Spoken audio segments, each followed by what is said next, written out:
हिंदू धर्म क्या वास्तव में हिंसक है? नमस्कार, मैं एस्ट्रो गुरु माँ डॉक्टर ज्योति जोशी आप सभी ज्योतिष प्रेमियों का हार्दिक स्वागत करती हूँ। आज हम वर्तमान स्थिति के एक अत्यंत गंभीर विषय पर वार्तालाप करने वाले हैं। विषय भले ही राजनीतिक है, लेकिन वो भारतीयों को हिंदू धर्म हमारी संस्कृति का अपमान करने वाला है। राहुल गांधी जैसा व्यक्तित्व, जिन्हें अत्यंत बड़ी राजनीतिक विरासत प्राप्त है, ऐसा व्यक्तित्व जब भरी संसद में हिंदू धर्म को हिंसक बताते हैं, तब उस बात का अत्यंत भयावह कहा जा सकता है। अर्थात राजनीति से हमारा दूर दूर तक कोई संबंध नहीं है। इसलिए आज के इस विषय पर वार्तालाप करने के साथ हम राहुल गांधी के कुंडली का भी उस दृष्टि से अध्ययन करने वाले हैं। इतना भयानक वक्तव्य उन्होंने क्यों किया होगा, उसके कारणों को हम कुंडली के द्वारा समझने का प्रयास करेंगे। इसीलिए इस भाग को अंत तक देखना ना भूलें। साथ ही ये जानकारी आपको अच्छी लगे तो उसे अवश्य शेयर करें ताकि दूसरों तक पहुंच सके।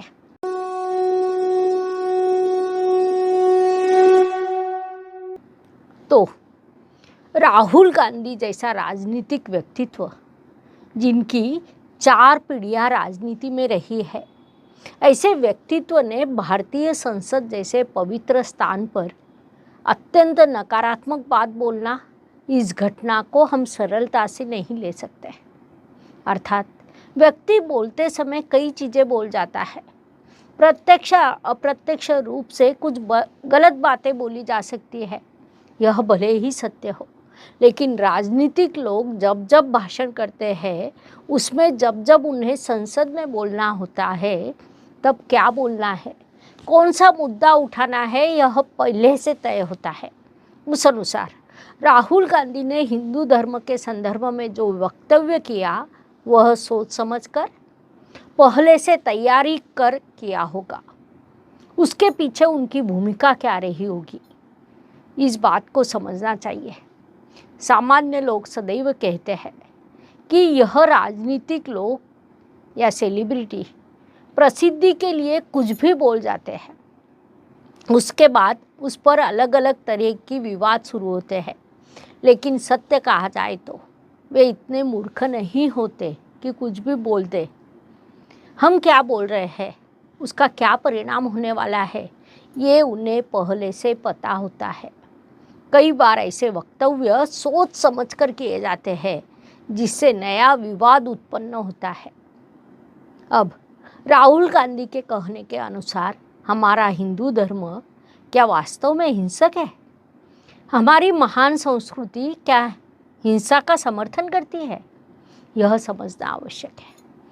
जब धर्म का विषय, तब उसे हिंदू मुस्लिम का रंग चढ़ाया जाता है, लेकिन यह विषय उससे कई बड़ा है। हमारा हिंदू धर्म या पुरातन सनातन धर्म वास्तव में हिंसक होता तो यहाँ के लोगों ने इतने भयंकर आक्रमण को सहन नहीं किया होता। हमारे अखंड भारत पर कई संस्कृतियों का आक्रमण हुआ है। वे लोग केवल आक्रमण कर, लूटमार कर वापस नहीं गए। उन्हें यहाँ का वातावरण पसंद आ गया, जिस कारण सभी ने यहाँ पर राज किया। अंग्रेज भी उन्हीं में से एक थे। उन्होंने भारत पर 150 वर्षों तक शासन किया, कारोबारी के रूप में आए और शासक बन गए, ऐसा उनके संदर्भ में कहा जाता है। लेकिन यहाँ के मूल रहने वाले थे, उन्होंने ये सब कुछ सहन किया क्योंकि वे हिंसक नहीं थे। इसके विपरीत वे अत्यंत संवेदनशील और सहिष्णु थे। हमारी संस्कृति ने कभी भी हिंसा का समर्थन नहीं किया है। वास्तव में जिन्होंने हम पर आक्रमण किए, जिन्होंने अत्याचार किए, उन्हें भी हमारी संस्कृति ने अपने में समा लिया। ऐसा करने वाला संपूर्ण विश्व में केवल हमारा देश एकमात्र होगा, क्योंकि हमारे देवताओं ने, हमारे संतों ने हमें यही सिखाया है, वसुधैव कुटुंबकम, अर्थात यह संपूर्ण विश्व एक परिवार है। ऐसी सीख उन्होंने हमें दी है। तो ऐसा हमारा धर्म हिंसक कैसे हो सकता है? हिंदू धर्म यदि हिंसक होता तो अब तक अन्य धर्म के लोग इतने वर्षों तक यहाँ सुख शांति से नहीं रह पाते, यहाँ उन्नति नहीं कर सकते। ये सब कुछ यदि हम जैसे सामान्य लोगों के समझ में आ सकता है, तो राहुल गांधी जैसे राजनीतिक व्यक्तित्व के समझ में क्यों नहीं आ सकता। हमारी संस्कृति का, धर्म का अपमान करने वाला वक्तव्य वे कैसे कर सकते हैं, वह भी भारतीय संसद में करना, यह अत्यंत बड़ी चूक कही जा सकती है। अर्थात राजनीति हमारा क्षेत्र नहीं है। राजनीति में मुझे कुछ समझ नहीं आता, मैं कुंडली को पढ़ लेती हूँ। उस अनुसार राहुल गांधी के कुंडली का अध्ययन करने पर कई विषय स्पष्ट हुए। उनमें पहला विषय है कि उनकी कुंडली में राहु तृतीय स्थान और कुंभ राशि में विराजमान है। वर्तमान स्थिति में उन्हें राहु की महादशा और शनि की अंतर्दशा शुरू है। कुंडली के अनुसार महादशानाथ और अंतर्दशानाथ अत्यंत महत्वपूर्ण होते हैं। राहु तृतीय स्थान में कुंभ राशि का और कुंभ राशि का स्वामी शनि तृतीय के तृतीय स्थान में विराजमान है, अर्थात भावात भाव नियम के अनुसार वह प्रबल होकर पंचम स्थान में नीच अवस्था में विराजमान है। नीच अवस्था का ग्रह अपना नीचत्व अवश्य दिखाता है। धनु राशि होने के कारण इस राशि का वाणी और बोलने का स्थान शनि के पास आता है। उसमें शनि की अंतर्दशा और मूल कुंडली में शनि नीच अवस्था में होने के कारण उनकी भाषा या बिगड़ गई या अभद्र वक्तव्य राहुल गांधी से बोला गया। ऐसी भाषा बोलते समय हम जहाँ पर रहते हैं वहाँ की परंपरा, संस्कृति, उसका महत्व या समृद्ध इतिहास को कहीं न कहीं नज़रअंदाज किया गया। ये सब कुछ भयावह है, अत्यंत बुरा है। मेरा किसी भी राजनीतिक पार्टी से संबंध नहीं है। मेरा संबंध मेरे देश से है, देश की संस्कृति से है। हमारा देश जिसने सदैव सभी प्रकार की संस्कृति को अपनाया, सभी धर्मों को संभालिया, आया हुआ हर व्यक्ति, फिर वह कारोबारी हो, धार्मिक हो या आक्रामककारी हो, सभी को हमारी संस्कृति ने, हमारे धर्म ने अपनाया। ऐसे धर्म और संस्कृति के संदर्भ में इतना भयंकर विस्फोटक वक्तव्य बोलना अत्यंत अनुचित है। हिंदू जैसा सहिष्णु धर्म संपूर्ण विश्व में नहीं मिलेगा, ऐसा मेरा मानना है। ऐसे सहिष्णु धर्म को हिंसक बताना, इससे बड़ा अपमान हो नहीं सकता। ये सब क्यों हुआ वो यह भी कुंडली दिखाती है। इसके आगे क्या होगा ये भी कुंडली दर्शाती है। शनि देव 2-3 पद्धति से कार्य करते हैं। पहली पद्धति है कि वे सामान्य जनता का प्रतिनिधित्व करते हैं। उस अनुसार राहुल गांधी के इस वक्तव्य का सामान्य जनता पर प्रभाव अवश्य पड़ेगा। दूसरी बात है, कुंडली के अनुसार शनि देव धन स्थान के स्वामी होकर वर्तमान स्थिति में वक्री अवस्था में है। परिणाम स्वरूप तीव्रता से या भरपूर मात्रा में धन प्राप्त होने के योग निर्माण होना, कहीं से भरपूर मात्रा में पैसा प्राप्त होने के योग उनके लिए निर्माण हुए हैं। उसमें तृतीय स्थान होने के कारण देश से अधिक विदेश से पैसा प्राप्त होना, ऐसा उनकी कुंडली दिखा रही है। गोचर का विचार करें तो धनु राशि के चतुर्थ स्थान में राहु आता है, शनि देव तृतीय स्थान में आते हैं। कुंडली का चतुर्थ स्थान वास्तु का स्थान होता है। आपका देश, आपकी मातृभूमि वहीं से देखी जाती है। उस अनुसार अपनी ही मातृभूमि के विरुद्ध भूमिका लेना, ये विभाग यहाँ पर आता है। धनु राशि के स्वामी गुरुदेव और राहु में प्राकृतिक रूप से शत्रुत्व है।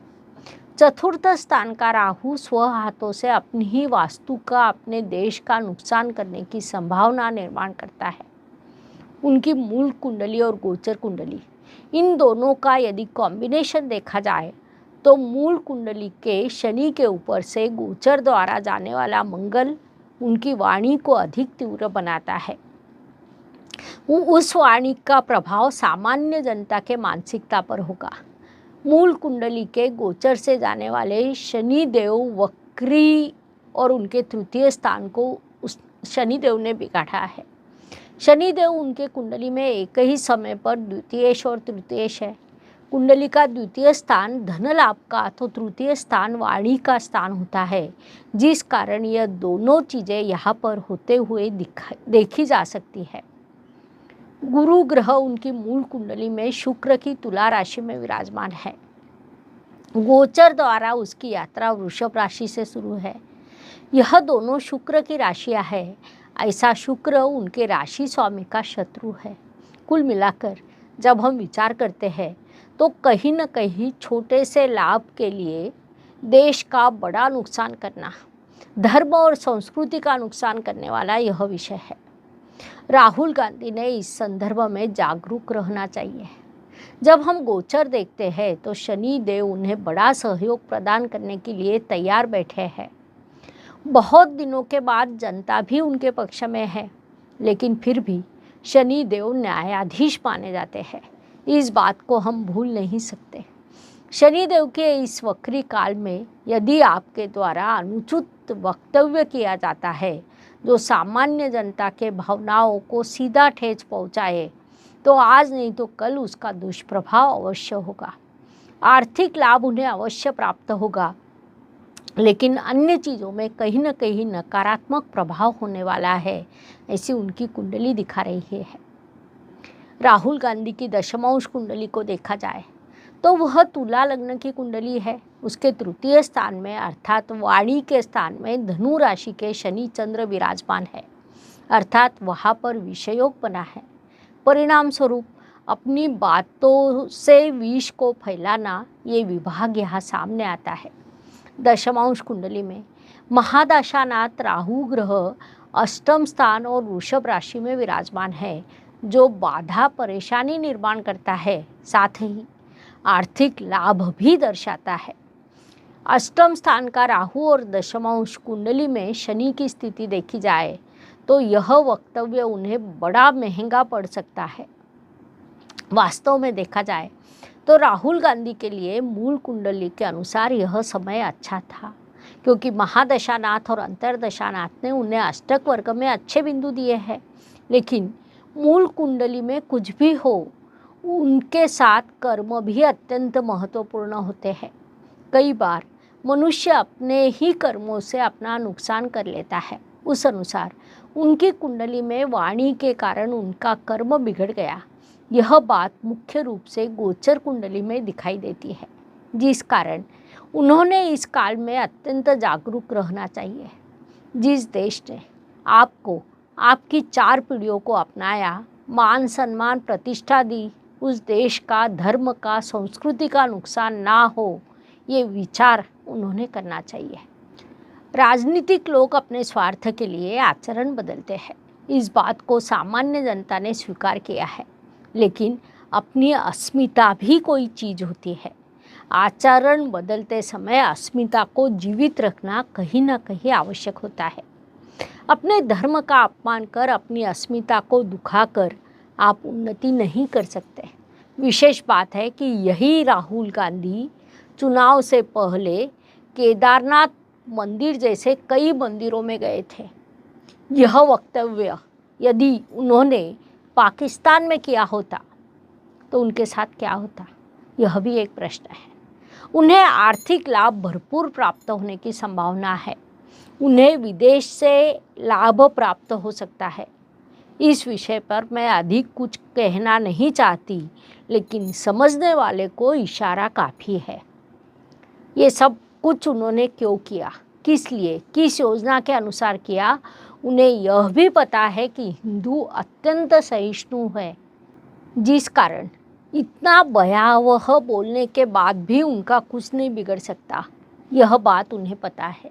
इसीलिए मैं राहुल गांधी से एक अनुरोध करना चाहूँगी, कृपया मेरे धर्म को हिंसक ना कहें। मेरा किसी भी राजनीतिक पार्टी से, राजनीति से कोई भी संबंध नहीं है। धन्यवाद। शुभम भवतु। जय ज्योतिष। ज्योतिष का अध्ययन तथा शास्त्र की शास्त्रीय तरीके से पढ़ाई करने के लिए मेरी 2 किताबें प्रकाशित हो चुकी है, उनका अवश्य लाभ लीजिए। Please like, share and subscribe the channel. और हाँ, बेल आइकॉन दबाना ना भूलें।